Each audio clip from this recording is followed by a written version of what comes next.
Hello and happy Friday. It is such a treat. We are here with In the Loop on a Friday. I know you're thinking we should be here Wednesday, so we appreciate you for tuning in. As a reminder, we are streaming on over a dozen different social media platforms, so what a treat. Now, we have a very special guest in just moments. And of course, Greg is going to kick it off with our special guest and some more news. But I'm here for business finance. But before we get too deep though, let's definitely welcome you to In the Loop and bring Greg, Friday. How fun is this? It is St. Patrick's Day on top of that. And I noticed you wore the green. I am wearing gray for some reason. I obviously should have worn green. But nonetheless, it is a good day to be here. And yeah, it's Friday, a different day than we're normally on, but we appreciate everybody joining in here with us as usual. Like Woody said, we're live on so many different platforms. So wherever you're watching, drop in your comments, let us know what you want to talk about, what you're doing today. We have some fun discussions to get to. So I don't want to take up too much time right now, but I'm just saying AI. We're talking about AI today, artificial intelligence and everything associated with it. And we have Ross, who's going to be giving us all the kinds of info that we need on this. Is amazing. Our expert that's going to be here. So I'm looking forward to that. So a lot of stuff to get to, but I know, Winnie, it's also, I know there's AI to talk about, but it has been a huge week for your world as well. Absolutely. I'm going to move it pretty quick, Greg. But before I jump in, for those of you who don't know Greg, total legendary tech reporter, and we want to give it up real quick. We got to do a shout out, Greg. I'm so excited and happy for you. Can you just maybe give us a real quick glimpse of what's happening this week? Yeah, so I have actually signed on with KPTV, Fox 12 Oregon here in Portland as a reporter and producer to create some new streaming content that they're going to be, that we're all going to be creating. I guess I'm part of the team too. So we're going to be creating this stuff. It's a little bit further out, maybe a couple weeks, months, something like that. So, but I will be sure to let everybody know once we go live with it. It's really exciting, a fun opportunity, and really happy to be on board with them. We are so excited for you, Greg, and we're going to definitely be watching and supporting you. But I know a lot of people are wondering, you can breathe. We still get to keep our Greg on In the Loop. Yep. All that stuff stays. It's just some more things that I'm going to be doing on top of that. So more Greg on more places. So that you definitely can check it out. Definitely follow him, Greg Limbler, on Twitter. He's been sharing that information. I've been sharing it. So we definitely want to keep you in the loop, of course. Now, for those of you who are new to the show, I'm Winnie Sun, longtime financial pro, CNBC council member, Forbes contributor, and of course, host of Level Up on NASDAQ and on some other stream platforms. We are so happy to have you here. We're going to kick it off like we normally do and talk about how the market is doing. Now, normally I tell you how the market closed because we usually run in the afternoon. But let's talk about what it's currently doing. The Dow is down, unfortunately. It's still down 300 points, a little bit more than 300 points. It improved just slightly before we started going live here, like around 290-ish. But yeah, it's down 300. S&P 500 is also down 33. But here's the big one that I'm almost paying attention to a lot, and that is NASDAQ. At NASDAQ, the tech-heavy NASDAQ is down 65 points currently, my friends. So if you're looking at your 401k, maybe, don't look it over this weekend. And just know these things will take some time to flush out. But that's what we're looking at. This has been a very tough week. If you've been following me this week or even following business news, you might actually think that there's something wrong because you can't refresh news because it seems like all day long, everyone, every place is talking about bank collapses. And so you may have heard of Silicon Valley Bank. You've probably heard of Signature as well. And of course, Credit Suisse, which is offshore as well. And the big news coming recently is also on First Republic Bank, which some of you may have seen that I talked about yesterday, right? These companies are getting crushed buy. No doubt some of them aren't even trading on the exchange anymore. Investors are very, very nervous about these smaller banks, not that they're tiny or they're even small, just smaller versus the mega banks that you're used to, like the B of A's and the Chases and whatnot. So investors are very, very nervous, but also customers are nervous. And investors are also paying attention to what's going to happen next week on the Federal Reserve meeting on March 21st to 22nd. How much will interest rates rise to kind of help mitigate inflation? Is it going to be a quarter of 1% or is it going to be half of 1%? We don't know, but that's what we're watching. And I'll be sure to let you know next week. And why that's important is because we need to get interest rates up because that has shown historically to help with the price of goods that you and I spend at the grocery store and for stuff in general for our families. So we want inflation to be at a more normal level too, hopefully closer to 2%. But I don't think we can hold our breath anytime soon. Not going to happen anytime soon. But here's what we do know so far. Okay. Today, big news, of course, on the Silicon Valley Bank. Now, there's talks of the Silicon Valley Bank is going to, I guess, Silicon Valley Financial looks like they're going to be moving into bankruptcy. That's right. Chapter 11 bankruptcy protection for the Southern District of New York. And so they're saying that there's about $12 billion, before shares, which really dropped last week as depositors ran to the bank, doing that sort of bank run. So this really caused a whole bunch of problems. So this Chapter 11 process is going to allow the company to sort of preserve some of its value and make some changes, and hopefully for the better, because I know a lot of people in Northern California and the Silicon Valley area, tech startups, life science startups, they really rely on this type of more unique type of business and banking. That Silicon Valley Bank has been a company that a lot of those types of companies have depended on in that space. So that's one thing, right? And of course, Credit Suisse's saga continues, it's ongoing market confidence issues. Certainly, a lot of people still continue to be worried, even though the Swiss bank did get some money, some liquidity injected that kind of kept it alive for now. There's even talk that it could be taken over by another Swiss lender, UBS, but we'll see if that happens.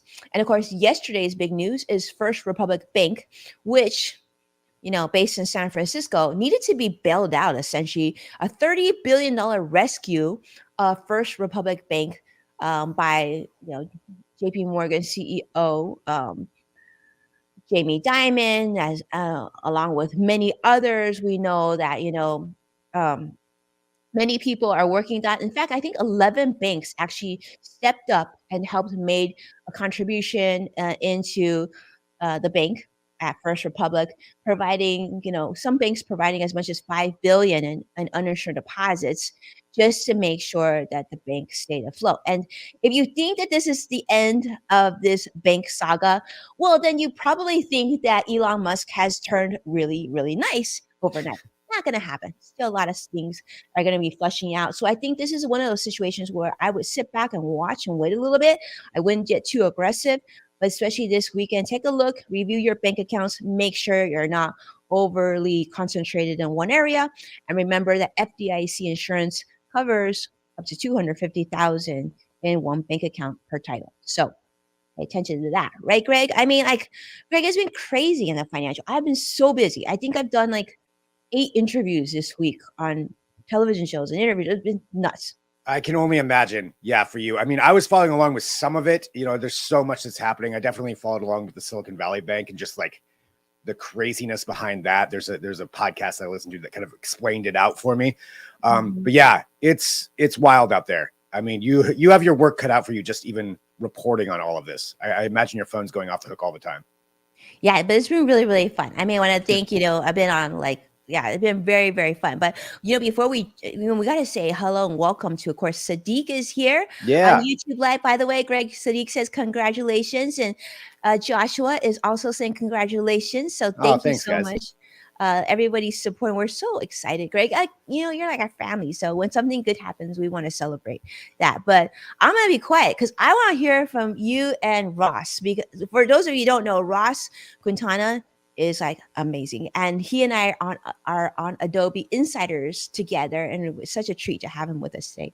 Well, maybe we should just bring Ross right on here, because I've got this first story to talk about that I bet he would be a perfect addition to bring in. Ladies and gentlemen, Ross Quintana. Hi, Ross. Yay! Hey, what's up, everybody? Glad to be here.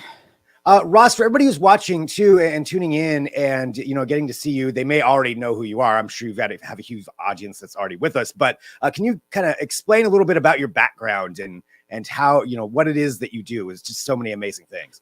Yeah, well, that's a very tricky question, because I do a lot of things. Yeah, my main business is Social Magnets, and we do social media management, marketing, content design. We do all of that, and then we also have consulting business that we do, and I'm head of social for Adobe Partners as well. And so I have a very full plate, and I'm also a futurist, and so I was early adopting Gen Z or Gen Z. Yes, I look so young. Look at me, Gen Z, Gen Xer. I mean, going back in time. I wouldn't know. Yeah. I mean, you never know. It's just I adopt very well. Anyway, yeah. So we really focus on marketing strategy and helping people. We do personal branding, executive comms. There's a lot of things that we have our hands in a lot of different things. But yeah, our main thing is social media strategy and management and content design. Which is, like you said, you've got a full plate there. That's a lot of things that you just touched on. But one thing that I think is going to touch on all of those aspects is AI in some way, shape, or form. I mean, it's, we've been talking about it here on The Loop, just how much AI is really, especially it seems like over these last few months, I know it's been years, but over the last few months, now it's like everyone's aware of it and starting to see the different ways that it's influencing things, or at least being aware that, okay, they're, companies are working on this or this. You just had the big announcements from Microsoft and Google, but Microsoft even yesterday talking about how they're going to start incorporating more AI into Office 365. So some of those things that you're used to using, Word or PowerPoint, all of that, you're going to start seeing some more influx of AI in there. And that's all part of that partnership with OpenAI. So there's like some good examples actually they put out in this video. So it's called Copilot. And basically you can give it kind of like if you've experimented with any of the Bing chatbot or ChatGPT, you give it kind of some ideas and then it will come up with something. So there's, draft up a product announcement. And then boom, it makes a product announcement. Some key things too to take away though that have been kind of some criticisms of this is that the AI isn't always 100% correct. So you do have to double check it and you have to make sure that everything's right. But in theory, this could speed up some workflows and processes. And, Ross and Winnie, I'm curious, your thoughts on this. Is this something that you would incorporate in and use? I'll let Ross go first. He's the expert. Yeah.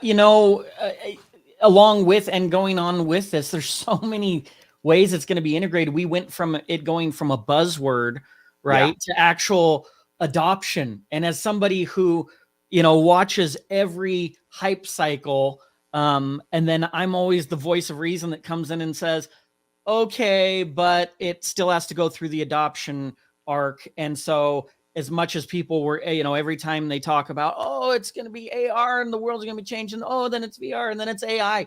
They've been talking about that, but there's usually a long arc before you get to actual adoption. And that's what's different with AI.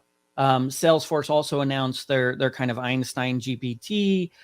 So we're seeing along with the Microsoft and all of that, each of these things are all of a sudden going to go from something that you kind of hear in the background away, like, okay, now everybody, even normal people, your friends are talking about how they're using AI like it's insane, going from 0 to 60 to that, to where it's like, it's not just business people using it.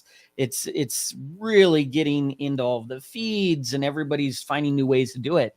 And that's one of the things where I think it's what I call the AI adoption fold, which is if you can imagine this adoption curve and then kind of normally it's linear and it's like, okay, cool. You have the hype cycle and then you have, the early adopters and then a few kind of use cases, but it's not mainstream. And then way down the road, you get into the middle of the curve and people starting to actually use it. And then even then, it's not really being used in all the ways. The creative uses of it don't come for way longer.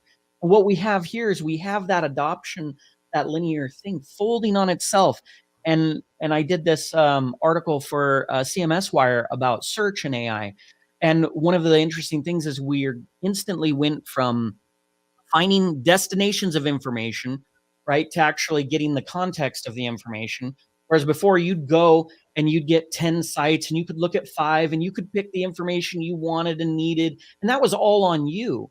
And now with things like generative AI, like ChatGPT, it's going to go, not just tell you the information, it's going to look through all that information, come back, and it's going to digest it for you, put it together, and even in some cases execute what you're trying to do with the information, let alone give you context for the information. So it's a huge jump forward on the adoption and use cycle.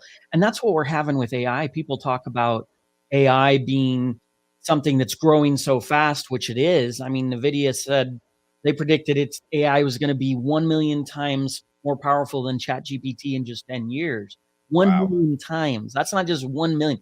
1 million times. Like, that's a hard number to even fathom. And this is what's happening is that the use cases are showing up right at the entry level where the technology is there. We just never see that. It takes a long time to see a lot of use cases. Yeah. And a lot of that, like you said, like this is coming so publicly, so quick that everybody's using it. A lot of times, all that stuff is done in the background with companies doing that stuff before the public's even aware of everything that's happening. And now it's just everyone's in it. A good example, yesterday, there was a press release sent out by the city of Tigard, which is like a suburb of Portland.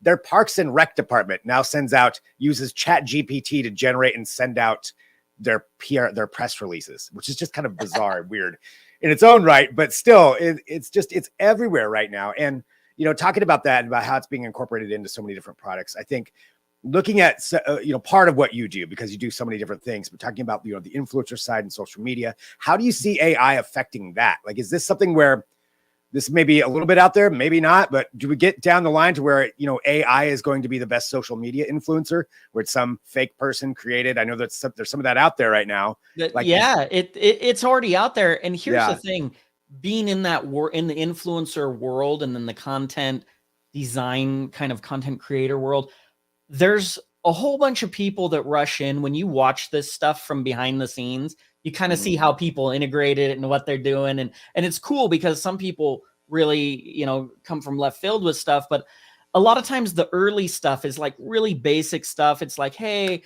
it's like SEO. People want, GPT to write a blog post for them and do all this. And it's like, that's not the greatest, highest use of it. Like, there's so many other ways that it's going to be integrated. I think with influencers, it even beyond influencers, it's about attention. How's it going to affect the feed? How's it going to affect the content that's created? Because there's the one side that says, okay, it's going to enable creators to do things they hadn't done before. But a lot of times that actually requires the understanding and creativity to know how to use that. We don't usually get that until way later. Think about something like Instagram, where, it started with just, here, you can load a picture and you have a couple filters. And I've always said that the limitations create creativity, because when you can't do anything like Twitter, when it was just 140 characters and people were doing summarizing whole books in one tweet, and like that was really creative. And usually that's at the beginning of a good platform or a new technology. It's basic for a reason, because it hasn't developed in third and fourth generations. And so what happens is it's kind of like quickly the audience gets to a point where they're going, okay, we've pressed every button, but now let's start thinking of different ways that no one's done it. And that's the fun side, both for the creator and for the audience. And what we see with ChatGPT is it's going to go into this very advanced creator community. But in the beginning, a lot of those uses are going to be, it's not as intuitive as you'd think. Like the first experience people have with ChatGPT, you think you're going to go in there and type in a thing and it's going to wow you, and it's going to start being Terminator 2 and telling you about how it's taking over. It just isn't quite that way. Like, I tried to write a thought leadership post with it, knowing that I could give it the direction and the commands to kind of put something out. After about an hour or so, I was like, okay, well, it can't replace me anytime soon writing thought leadership, because conceptually it doesn't do great, even though it's powered by machine learning, as far as seeing what's not seen and making those connections and getting more the insight of the connections. It can kind of make the connections and it can pull from a lot of data sources, but the insight isn't quite there yet. And so we'll see how it plays in the influencer space. I think that it's going to take a hot minute. We're seeing totally random stuff being generated with it right now, but I think that, you know, it still needs a little bit of time before people are really pushing it out. Yeah. Okay, that's good to hear, because I just saw the comment there from Sadiq, you know, just entering in Greg Nibbler, Winnie Sun the loop, and then having YouTube create a GPT generated episode. Yeah, without us. I don't know. That's something I always worry about. It's not going to replace creators anytime soon. It's just not, you know, in that sense, it's not good enough, but it still needs to be coached. And so that interface, it's going to take every creator time to figure out, how do I get it to do something that's not really Wikipedia style, you know, because if you have a brand, you know, you've got markers there that are very specific. And when you go into there, it's not like you're going to type it in and it's going to be you all of a sudden. So it definitely has a learning curve. Yeah. Yeah. Yeah, that's true. So maybe we're a little ways out from that, although, you know, you can see we're maybe down the line that could get to that point. Looking at AI too, you know, and for everybody tuning in, if you have suggestions or ways that you're utilizing artificial intelligence right now, you know, I would love to hear, you know, what it is, because I feel like every day you see some other announcement from some company or someone doing something with it. I mean, even just a month ago, it was just creating, you know, using AI to create the images and the portraits, which I did, which were hilarious, but then everybody did them. So you have like that kind of use case for maybe you could find some kind of like artistic use there. But looking at it, I guess going forward, maybe I should ask the two of you, Winnie and Ross, do either of you use AI or ChatGPT or any of those kinds of functions right now for anything that you do? I absolutely do. I do ChatGPT almost on a daily basis, Greg. For so much of what I do, I think it definitely saves me time. As you know, Ross eloquently said, it can't replace us, thank goodness yet. I think that it will come to a point where, you know, it will challenge us to be even more creative and more thoughtful in the way that we use it. This is again a tool in our sort of influencer, you know, content creating box. But that being said, we need to know how to manipulate and work with it. It's not going to go anywhere. It's only going to get stronger. But I think it's going to challenge us to be more creative. Lori, who was on our tweet chat with Ross and I last week, or actually maybe was it this week, or I don't know. I think it was last week. We were talking about AI, and she made a great point that I love. She says, you know, imagine if a lot of the mundane things were taken over by AI, and we really just had to focus on being more creative and being more human. Imagine how much more we could do and the next generation could do. So I think that's true, because, you know, a lot of the things that take a lot of time have now, I mean, it used to take me like hours to write a script, you know, for a show. Now it takes me 15 minutes, right? But it doesn't, the writing part is so much faster, but it doesn't take away from the fact that I'm still doing a lot of research. I have to read it. I have to be comfortable talking about it, but it just helps do the simple things really, really well. I think that's going to change. I can see in 6 months from now how much more advances would be. So I think that for those who are watching, if you feel like you're worried that AI, you know, could eat your cake, I think it's going to eat a lot of your cake. So it's a matter of, how do we become more human? How do we, you know, focus and get more nimble and really focusing on the ways that we can't be replaced, which I think the three of us on this show would agree, right, Greg? You've definitely, like, everybody trusts you because they know you know tech, but you can make it something that we can understand. Ross definitely explains things in many ways. And not only that, he looks at in the future and kind of is saying, hey, these are the things you should be paying attention to. And if you're a business and you're not doing this, you really should. Yeah. There's still a place for us, thank goodness. Yeah. Yeah. The nail gun didn't replace the framer. It's a tool. It helps, advances, you know, the construction of things, but that's how AI is. And, you know, here's the crazy thing is, there's a great documentary. I think Nat Geo did it a while back, called Guns, Germs, and Steel. And it was a study on how societies advance. And what I loved about it and what I got out of it is that the crazy thing is that depending on the type of food they had and the animals they had to cultivate that food, the places in different latitudes actually didn't advance, because you're like, well, how can we have people still, in the jungle and very primitive living, and you have people designing, neural networks and stuff like that, and we're all here at the same time. And the point is the big aha was that people who were freed up, once you had wheat and you could have 2 years of food stored up, you were freed to not think about food. And it's that reallocation of your mental resources that allowed you to develop the next thing. And then that helped you in society. And then you develop the next thing and the next thing. What I find is that free time, it isn't the destroyer of people, right? What it does is it allows you the freedom to innovate in the next way, to position yourself, to adapt in the next phase of the world. And so I don't think that, I'm not a doom and gloom on the AI in the sense of like, I don't think it's just going to wipe everybody out and there's no more use for us. I disagree. Even the freedom that it brings you, like you were saying, that extra, when you save that extra 15 minutes, you get to reallocate that 15 minutes into doing more Winnie. And that is where you're going to advance, because if you're busy with that, you can't be over there growing to the next level. And I think that's the way people should kind of look at it and say, how can I help this take those tasks? How can I take a 10-minute task, turn it to a 2-minute task? How can I do that so that I can go on and build the next thing that's going to be good for me? That's why I still want my household robot that's going to do my laundry for me. And, Yeah. I thought it was kids. Turns out it isn't. They have other neat interests once they get old enough to do the laundry. It's weird. But I think that's such a great point that you just made there. So that free time is where humans are going to, have that space back to kind of innovate and go from there. Taking a look here in at the comments coming through. So Kanish, thank you, Winnie Sen. AI saves a lot of time. Yeah. Yeah. I think that is a real positive way to look at it. And that's why, even going back to what Microsoft, is doing with this, and they're not the only company, working to incorporate AI. Obviously, we know that Google's doing a bunch as well. Right now, I believe Gmail is going to start having some AI incorporated, and everything's going to have AI.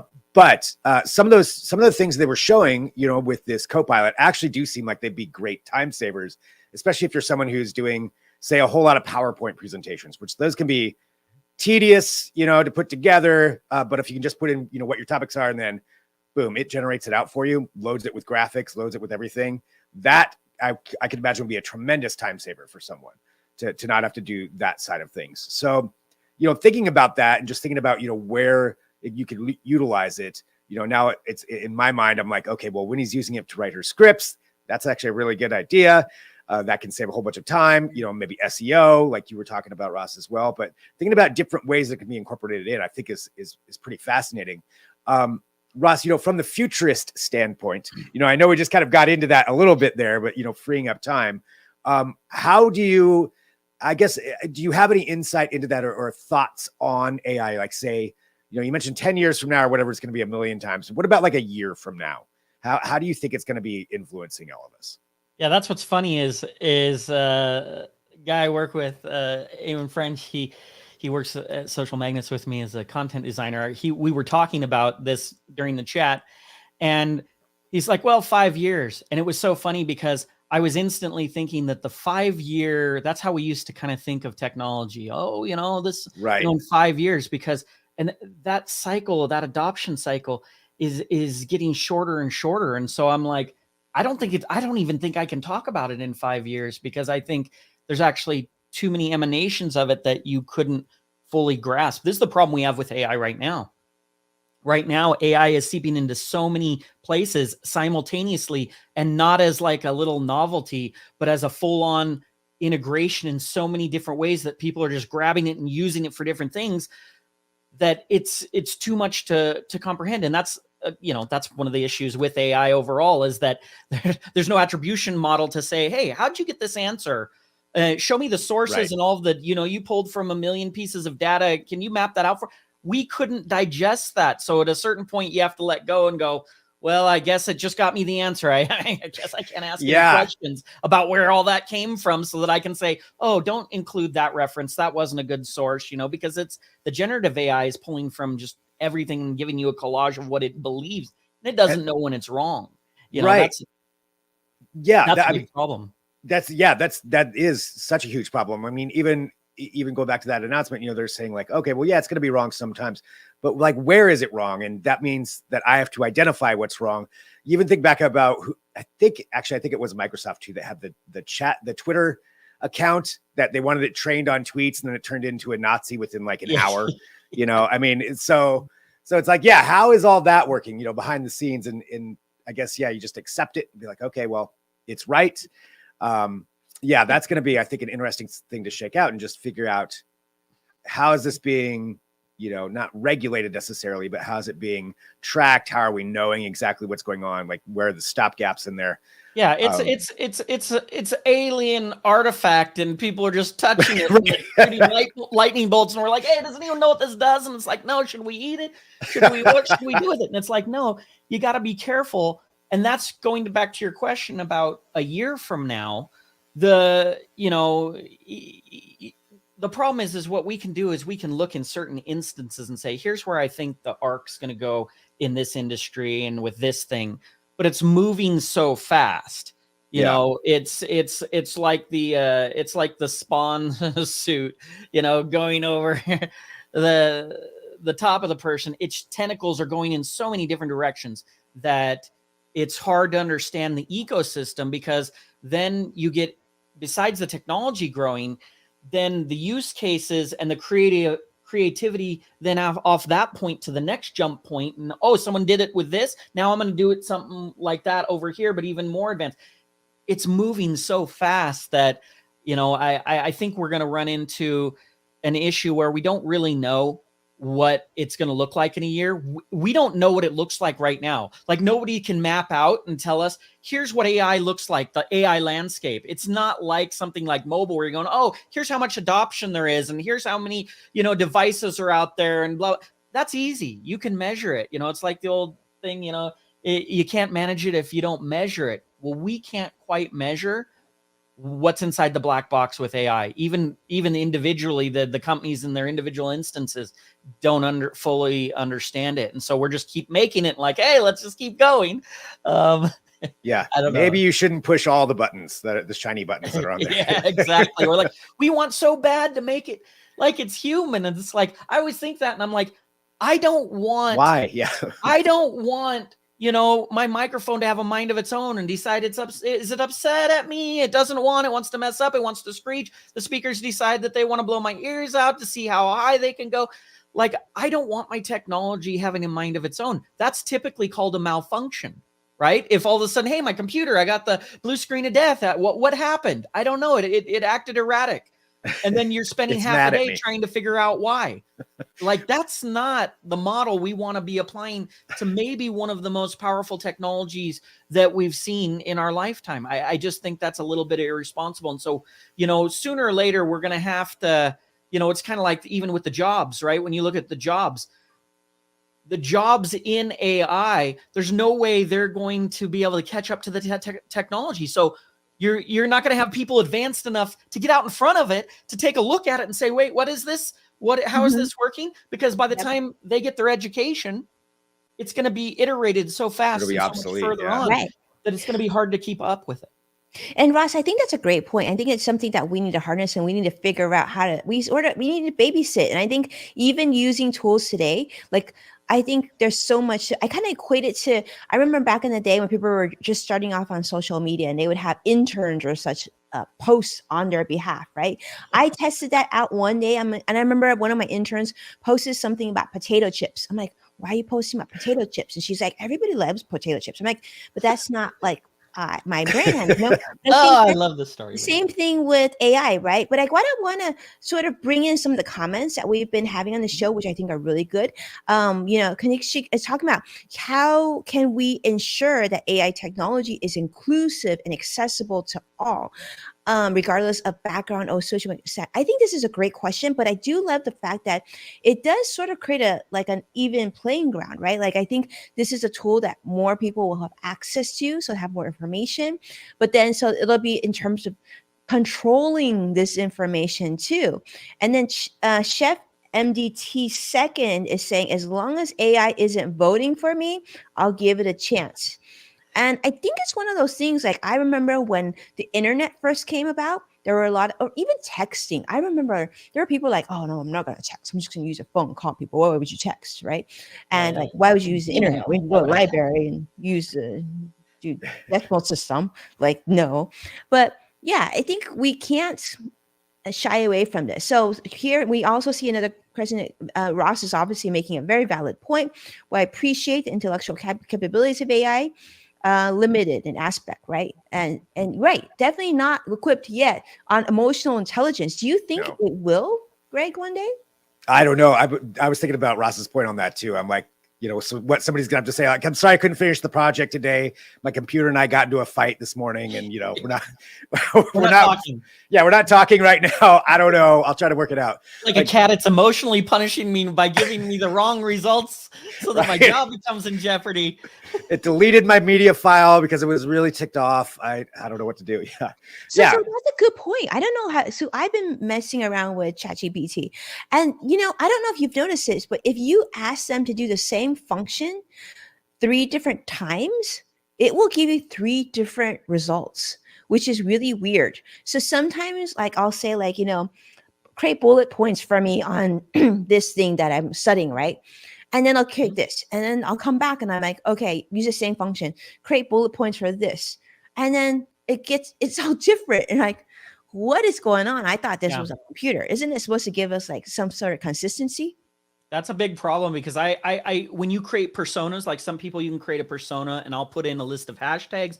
I'll tell it, give me, 2 of the hashtags from this randomly that apply to it or whatever, right? And I'll have it a format. I want a double space after this where you put the hashtags. So if I'm using it to create content, once you get 3 or 4 batches in, that's the great thing about a computer is, hey, it's rules. But somehow all of a sudden, where'd my double space go? Hey, I told you to add a statistic in there, and now my new set doesn't have a statistic. And it's like like a little kid, where you're like, no, you're supposed to be picking up your room, and you start watching your tablet, and it's like that to me is weird because logically it doesn't make sense. It makes me question, like, are you remembering this? Like our chat, is it becoming a sub data set and we come back to it and you remember all the rules? But it isn't, because half the time I got to come back and then it's like, oh, what's that hashtag list? And I give it a reference name and I'm like, oh, now I have to reload it again. So I'm not quite sure, what's going on behind the scenes there. But it is a problem. It's not quite consistent. And one more thing is to point back to about the diversity and inclusion and all of that before we, go past that comment. The problem is to answer that is, yes, more people have access to AI, but the problem is AI is a reflection of the data set. And so when we think that it's going to be this utopia and it's going to, not see color and race and all that, it's built on all of the embedded social cues that are in all of the data that it has. So it's going to not only reflect society. I mean, I don't think it'll be better. It'll actually be worse because it's like almost reflecting what's out there in society with less awareness and social skills to understand when it's off. So again, it's going to be taking everything in. And I don't know that it's evaluating, hey, maybe I shouldn't include this in my data set. Oh, this is kind of excluding these people. And the way it's not doing that. And when they try and go in and train it, the problem is it has the opposite effect, is they say, okay, don't, have anything about that.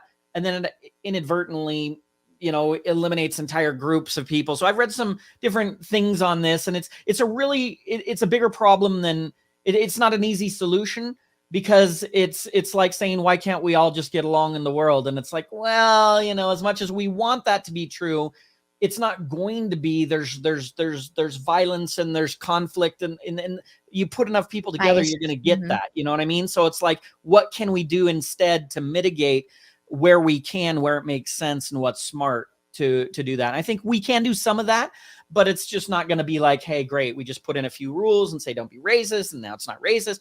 Right. Sadly, it's just not going to be like that. As a matter of fact, there's actually a lot of problems because it is the driver who runs you over who doesn't even notice you were there. That's the problem with AI, is it doesn't know when it's doing something wrong. Interesting. Yeah, I mean, you think back to even with facial recognition technology, and all the issues there, specifically a few years ago when it was really, really big, because it's trained on, a certain kind of people that they were training it on, and then things just don't work out that way. So, you know, and that's the technology on, like you said, we know what it's based on, what it's learning from. And yeah, I think that's going to be huge. I don't know what that comment was that just came through right there, but Carlos's comment from LinkedIn. Thank you, Carlos, for jumping in. We'll incorporate AI that can capture details from video and automatically post social media clips and images when it recognizes some preset parameters instantly, all real time. Wow. That's pretty cool. So it's just going to automatically cut out social clips. Thank you, Carlos, for sharing. Yeah, that's a fascinating use case of it right there. That I'd love to learn more about that. Because I think that's pretty cool to be able to have something that could just automatically do that. Because that's such a huge part of any kind of video production now, is getting your social media clips out there. We're all video people, and I'll tell you what, that's the high barrier, right? Is like, you know, we do content design, so it's like we're always editing video, doing all this and that, and people don't do video. That's a great example of the hype cycle. Everybody's like, you know, a couple of years back, you know, Winnie, like if you remember, we're always put in those like, oh, what's these little influencer, like, you know, think tank type things, right? And everyone's like gets hyped behind a certain technology and like video, and it was live streaming, and then it was video, and it's all these things. But then the adoption curve rules the day, right? And says, wait a minute, you better, you know, do you want to spend 6 hours editing video? No, right. You don't? Okay, well, I guess you're not going to be video. And so that's where these tools like this that can take those barriers and overcome them. That's a perfect example of what we were talking about earlier, which is take the pain points, right? Yeah. I mean, Google tried to do this quite a while back. It's funny. Sometimes Google always, in my opinion, they always quit too early. They innovate too early, and then they quit what they innovated because the market wasn't quite ready. And then the market's ready, but they've already moved past it. It's like Google Glass and all that.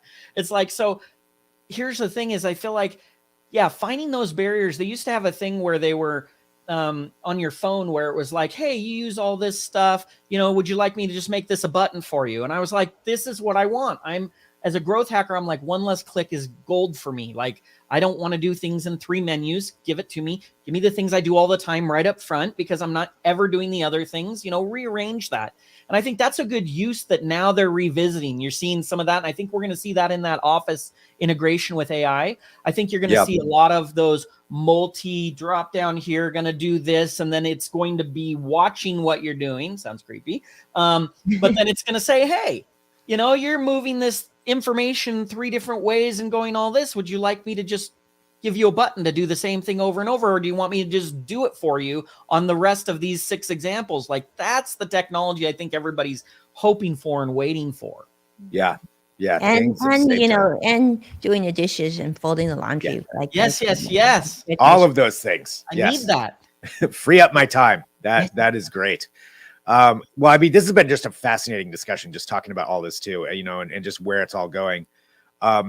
Ross, I think for everybody's watching too, and just your idea, do you have any recommendations, I guess, for people at home who haven't experimented around with it or haven't tried it out? Like, what should they do to maybe get their mind around it a little bit better, or actually get, their hands on it in a sense, to try out AI just to get an understanding of it?